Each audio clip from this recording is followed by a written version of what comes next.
But what this does, my friend, is it gives us the capacities to probe, to grow, to be, to explore, to become. We are the ones who are at the cutting edge of history, of which there is an incredible before and after of which that is almost mythic in scope. Amen. It's coming at a time that we're feeling it in such waves and quickness and almost like a quickening. How can social artistry guide us here with this? Well, social artistry is a term that I essentially invented some years ago, quite a few years ago actually. And it really means that the canvas of the social artist is society. Just like a fine artist has their canvas with paints or their clay or their music, but in this case it is society.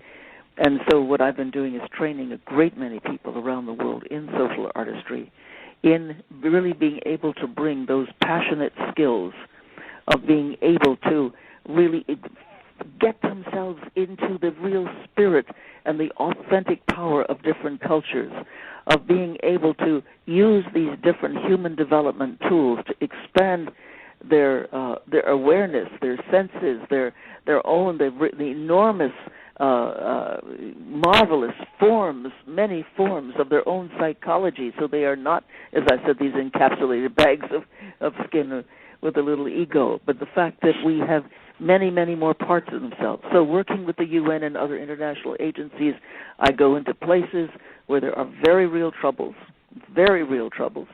and we work from inside out to expand the human capacity that then is able to look at the social problems in much, much more coherent and beautiful and artistic ways, you see.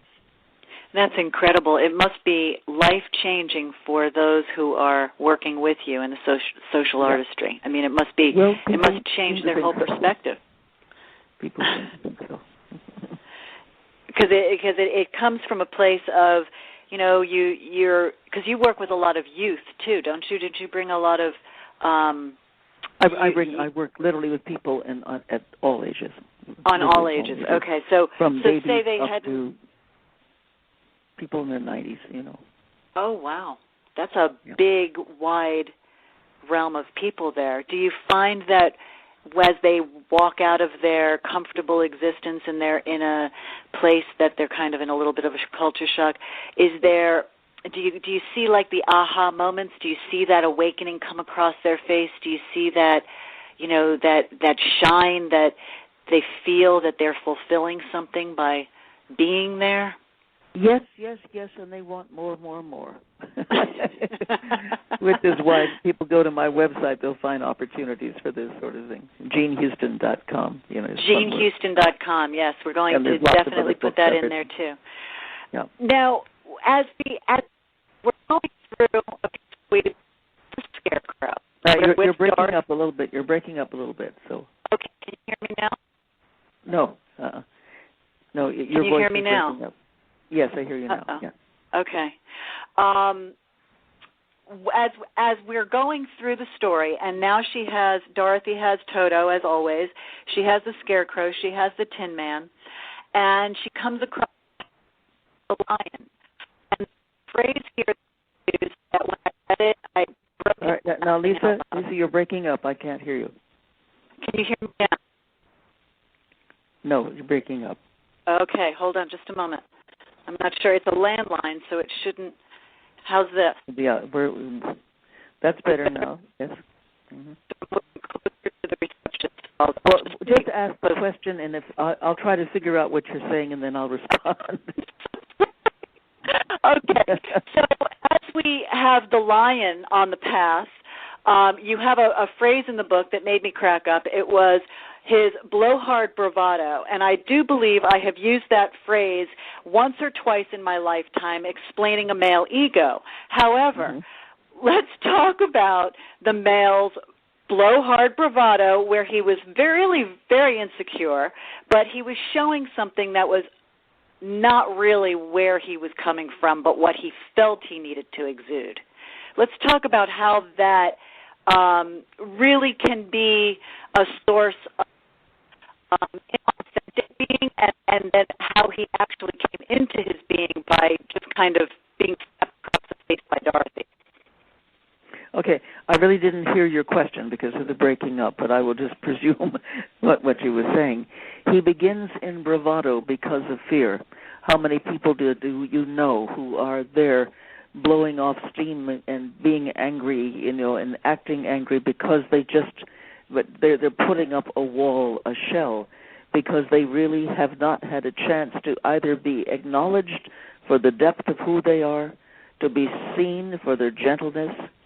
I'll give you an example. I have found very often that people who have a lot of anger in them, actually, in terms of the positive quality, it is as if they have the chance to be a poet of their own emotions, as if they can hold an artist's palette, with its many, many, many colors, and the different colors are different shades of emotion, from gentle and tender to loving to strong to roaring to quiet. But often in our society we are not permitted to explore the incredible poetic and musical range of our emotional selves. We try to do it sometimes by our songs or by our stories, but I've often found that when you find people who are just blowing off and being bravado, it is because, in part, it's not just that it is the dying of the old form of the masculine. It is much more interesting. It's that they need access to the complexity of the spectrum of the multicolored richness of their emotional life. That's beautiful. Now, how do they find that? Well, one of the ways is to pay attention. When they find themselves in other kinds of emotional states, not anger, but tenderness, but lovingness, but deep appreciation or gratitude, to really rest there and explore it, instead of just letting it just go by and put on the stockpile of interesting experiences. What you appreciate appreciates. Where you put your attention is where you are going to grow. And so the aware person who has anger issues and catches themselves in those moments where they're actually expanding more of the compassion and the love and the joy, will they then start to catch themselves from being angry and then diminish that anger within them? What they will do is replace it. Okay. They will replace one thing with the other. That's the beauty of our nervous systems and our moods and our emotional systems, that we have really a great deal of orchestral control. It's just that we don't do it. We are given in our body mind a Stradivarius, and we come to play it like a plastic fiddle. But to play the Stradivarius of our mind, our body, of our emotions, is to enter into an inscape and landscape of human possibilities that is so gorgeous that one has no other choice but to continue to explore this phenomenal instrument that we've been given. And by exploring our phenomenal instrument of our being, part of that would be kind of really being real with ourselves on where our passions lie and where our desires lie, would you say?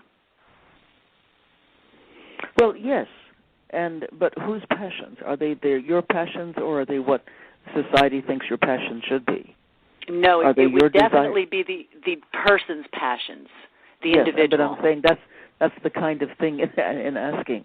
And also finding, as I said, I was a close friend of Joseph Campbell, who was really one of the happiest people I ever knew, the great mythologist, right, and who gave this famous phrase, follow your bliss.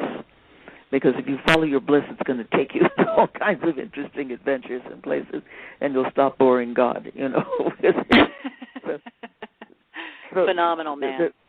Yeah, he was. But he was enormously happy because he was given to accepting and delighting in the sunshine, in a passage of music, in nature, in, the smell of a good dinner. I mean, he really was present to life. And when you come present to life, life becomes present to you, and even better, it starts giving you more and more presence in the forms of coincidences, synchronicities, and the sheer, effulgent, as my Sicilian grandmother said, abundanza of life. and that's also part of that chapter that we were talking about earlier about becoming more aware of all of your senses and becoming more in tune to all of very those much so. nature and natural essences that we have around us all the time. Exactly. Now, we move into a lot of neuro-linguistic programming. You talk about a lot of neurology, let's talk about neuroplasticity and what that is and how. What did you say, Neuroplasticity? Plasticity, yes. Because you talked about how we can engage in self-directed neuroplasticity. How can we do that? Now, you've mentioned that a number of times. So what I would like to know is, what is it about neuroplasticity that has really gotten to you? What I really appreciate is the ability to recreate our thoughts and also to move through our blocks and our fears with that. And so we had talked about how the scarecrow was moving along and recognized his own essence, and then he went into a heap. He went into the heap, and then he jumped to his feet and started to dance and became animated and all those aspects. But this piece is more of, and that we were talking about a contemplative neuroscience. Is that the same aspect of neuroplasticity, or is that a different aspect of it? Oh, it's many aspects of it. The brain, we know, as I say in the book, is not hardwired. It is not a complex machine that cannot change. It has, as I say, tremendous capacities for reorganizing and regrowing itself.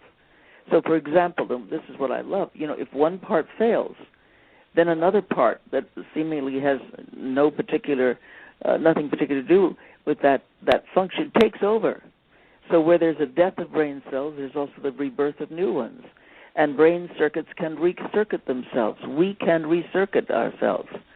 So as my good old friend Bruce Lipton is showing, thinking, learning, acting, intending, meditating, enjoying experiences can activate the very genetic structure of our bodies as well, and thus with our brains, so that we literally can shape not only our brain anatomy and behavior, but we can grow new capacities and even, I believe, a newly evolved human version of ourselves.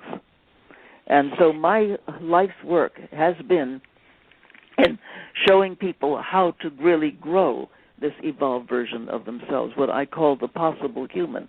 And as you develop the possible human, my friend, you really do develop the possible society as well. Right. And that's, it fascinates me because there is so much new research being done upon the brain with Alzheimer's and the increase of Alzheimer's.